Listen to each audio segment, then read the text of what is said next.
Putin's nuclear card playing is the political equivalent of a flop sweat.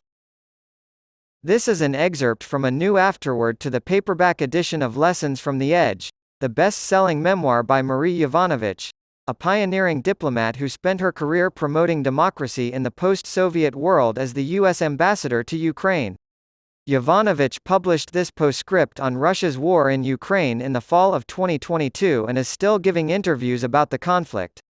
Russia's war against the Ukrainian people, and its efforts to discourage Western support for Ukraine, are ongoing. Russia has stepped up its psychological warfare by threatening multiple times to use tactical nuclear weapons to defend its territory. Since such strikes wouldn't necessarily change the battlefield situation and would likely further isolate Russia internationally, this scenario seems unlikely.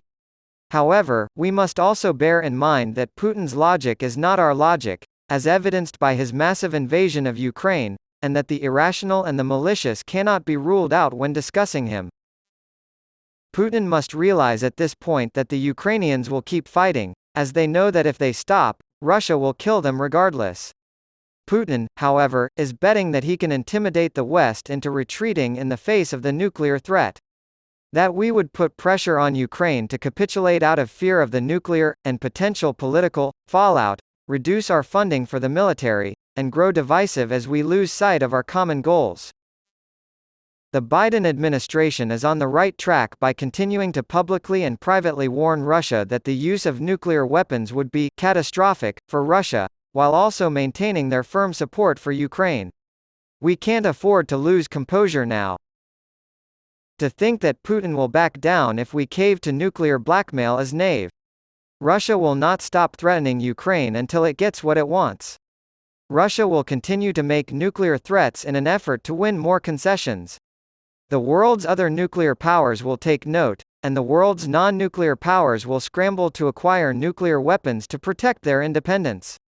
In a nutshell, we will be dealing with nuclear threats and nuclear proliferation for a very long time if we cave to Putin's threats.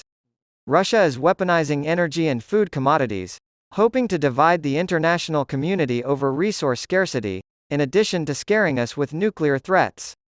Famine threatens to spread across the global south as a harsh winter hits Europe, including Ukraine. The knock-on effects of Putin's undeclared war are still unknown. It would appear that tensions are rising and our resolve is being tested on a global scale. Independent states that were formerly part of the Soviet Union may feel pressured to settle scores that were left unresolved after the Soviet Union's collapse in 1991.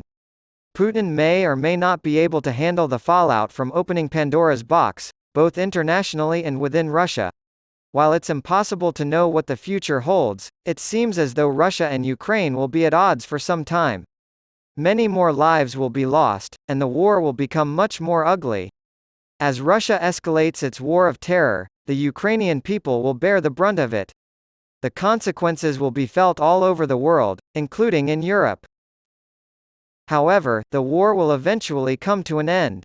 Russia is not in a position to dictate terms, and most military experts agree that it cannot improve its position on the ground, but it is unclear what conditions Moscow would accept.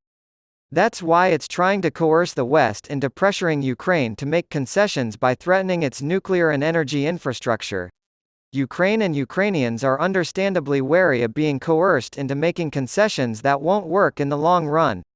At best, the agreements that Russia signed with Ukraine in 2014 and 2015 have frozen the conflict in the country's east.